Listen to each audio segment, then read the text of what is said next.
Sekarang kamu bisa memunculkan pop-up Windows dengan mengklik tombol Home dan kamu bisa melakukan multitasking sambil menonton video analisa pagi tanpa berlangganan YouTube Premium. Hai semuanya, gimana kabar kalian? Semoga selalu dalam keadaan baik. Jadi welcome back again di Andy Kriston Channel, dan ini adalah segmen analisa kripto, segmen dimana kita akan mengulas koin-koin yang udah teman-teman request di kolom komentar channel YouTube ini. Thank you banget udah banyak requestan yang masuk. Hari ini kita akan membahas requestan dari teman-teman. Yang pertama adalah Solayer ya, di request oleh Bang M Rama Hidayatullah. Dan juga kita akan membahas hari ini yaitu Ondo Finance. Ini juga lumayan banyak teman-teman yang minta untuk diupdate seperti apa perkembangannya. Jadi menarik banget, belakangan ini saya lagi mencoba untuk mencari koin-koin yang memang punya pergerakan cenderung lebih baik daripada Bitcoin. Dan kemarin baru ketemu Tron, dan yang kedua kita ketemu Solayer ya. Mungkin kedepannya kalau teman-teman ada lirik koin lain, bisa bantu ya teman-teman yang lain juga supaya bisa dapetin informasinya gitu. Tulis informasi koin apa yang teman-teman lagi pantau saat ini di kolom komentar channel YouTube ini. Siapa tahu koin-koin yang kalian pantau tersebut punya prospek yang bagus kedepannya. Seperti itu. Aku mau informasikan dulu ada campaign terbaru datangnya dari Gate.io. Campaign ini akan berakhir tanggal 13 April ya. Jadi nama campaignnya adalah Lucky Draw Carnival. Teman-teman bisa ikutin campaign ini dan memperoleh beberapa hadiah yang ada di sini. Teman-teman, caranya untuk dapetin adalah kumpulkan tiket. Untuk dapetin tiket, teman-teman bisa menjadi new register ya. Orang-orang baru yang baru daftar Gate.io itu bisa dapat 2 tiket. Kalau kalian deposit senilai $100 juga bisa dapetin 1 kali chance untuk 1 tiket.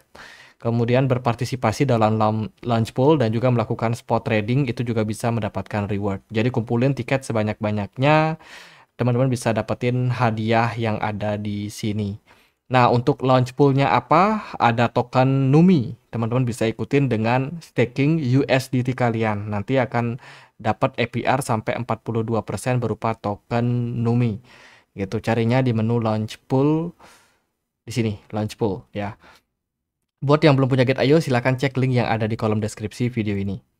Kita akan membahas untuk Solayer atau nama tokennya adalah Layer, sebuah project restaking dari jaringan Solana yang berada di peringkat 125 di CMC. Hari ini diperdagangkan di kisaran level $1,48. Ini adalah project berbasiskan restaking project ya. Ini mirip seperti Outlayer. Kalau teman-teman tahu, mungkin Outlayer itu adalah project dari Ethereum. Nah, ini Solayer ini dia punyanya Solana. Kalau kita lihat, Solayer sudah bisa diperdagangkan di beberapa exchange seperti Binance, Bybit, Upbit, Bitget, Maxi, Gate.io. Jadi udah lumayan banyak exchange yang memperdagangkan token ini. Gitu. Fokus dari token ini itu adalah menyediakan manfaat restaking untuk ekosistem dari Solana, khususnya untuk staking token Sol. Ya, kemudian juga bisa menjadi validator networknya dari project ini. Gitu. Jadi sebenarnya cukup sederhana project yang dibangun. Dan kalau kita lihat juga ya, secara engagement dari Twitternya juga masih terbilang oke. Sebuah project baru yang juga sebenarnya inovasinya nggak banyak-banyak, tapi lumayan bisa mendapatkan perhatian dari banyak investor.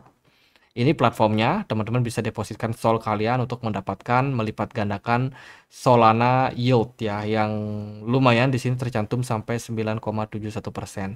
Sebenarnya project ini sih lebih kayak menguntungkan Solananya sendiri dibandingkan dengan token layernya gitu.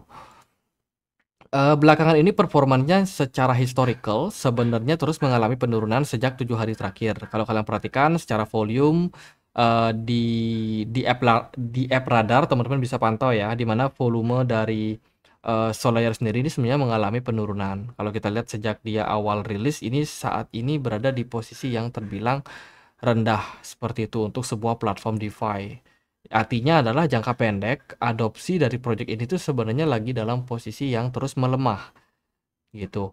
Kemudian kalau kita lihat dari analitik yang lain, Solayer ini termasuk project baru ya. Dia baru aja listing di tahun 2025 ini, lumayan mencuri perhatian sebab kenaikannya ini sudah sekitar 60% sejak dia awal listing. Bulan Februari kemarin dia minus 11%, tapi langsung comeback di bulan Maret dengan total kenaikan sampai 76%, dan so far sekarang ini masih bisa dibilang melawan arus. Jadi cukup menarik sebenarnya project dari Solayer ini. Itu sih teman-teman, kalau kita lihat dari beberapa data analitik memang menunjukkan sudah terjadi penurunan. Kalau kita melihat dari aspek yang lain, mereka juga ada periode unlock token yang akan dilakukan.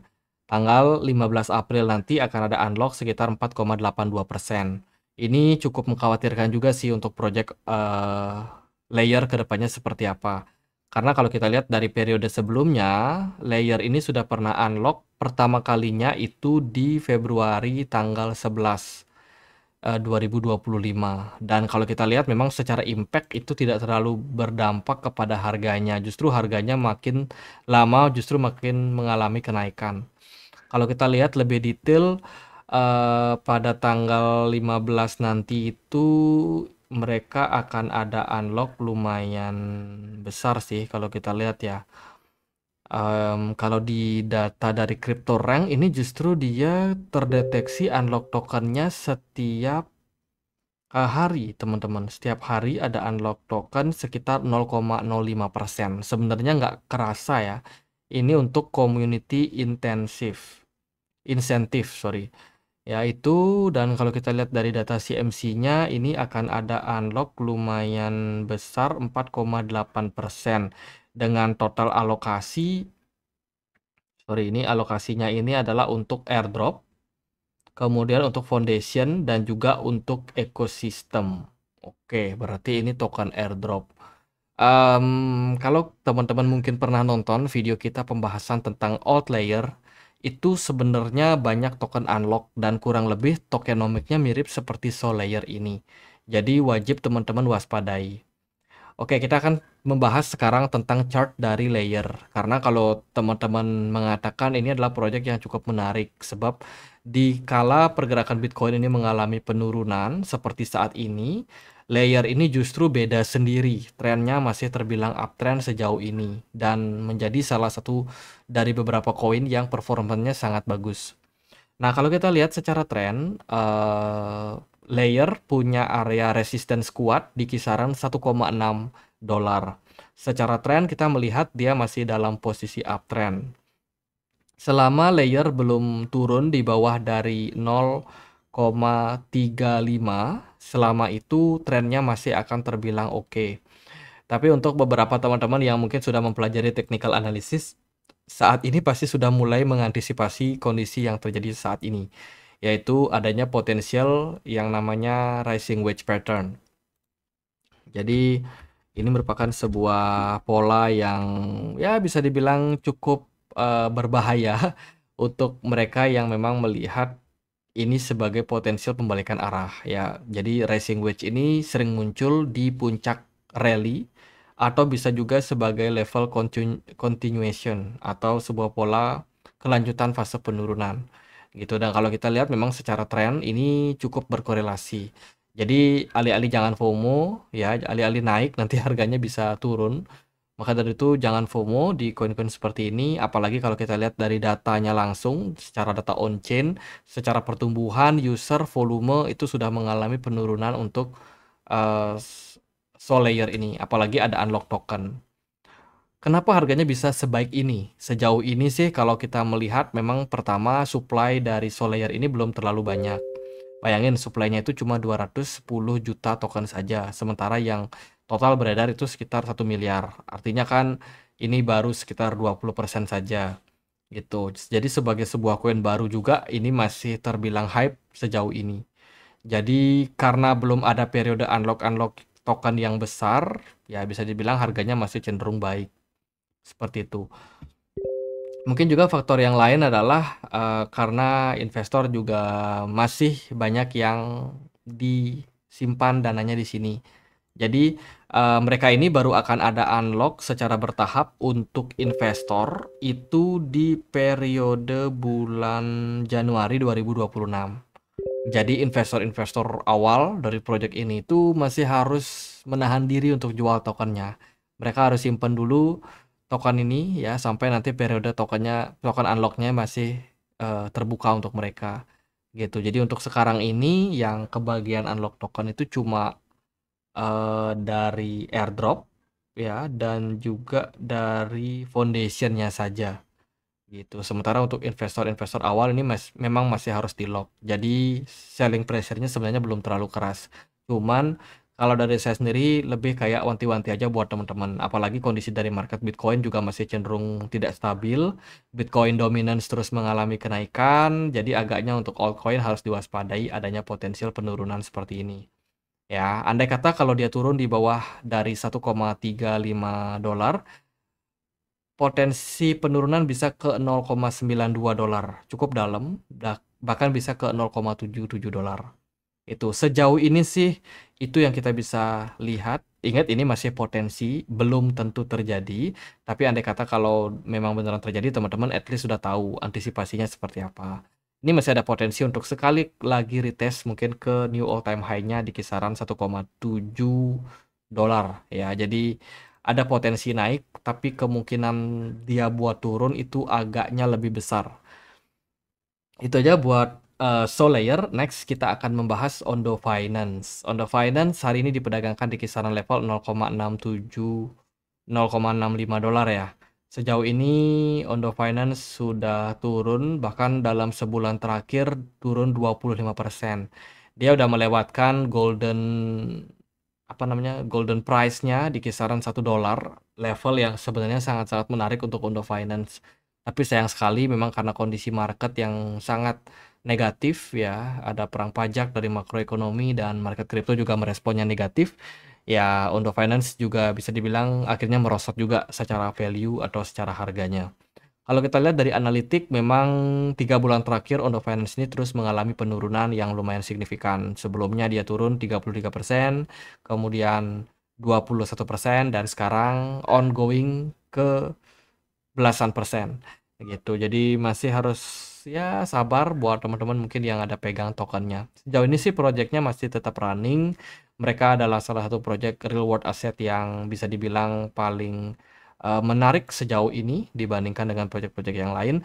Tapi kalau kita lihat secara data di App Radar, ya terjadi penurunan secara volume di Ondo Finance. Saat ini kondisinya bisa dibilang sedang menurun ya dibandingkan dengan 90 hari terakhirnya gitu. Jadi performance turun, tokenisasi aset itu meskipun ada sedikit penambahan tadi aku perhatikan mereka sekarang selain menyediakan tokenisasi untuk beberapa produk obligasi jangka pendek, itu mereka juga sekarang sudah berpartner dengan beberapa stablecoin kayak Ripple USD, PYUSD, kemudian beberapa stablecoin yang lain ya termasuk USDC, USDT, DAI.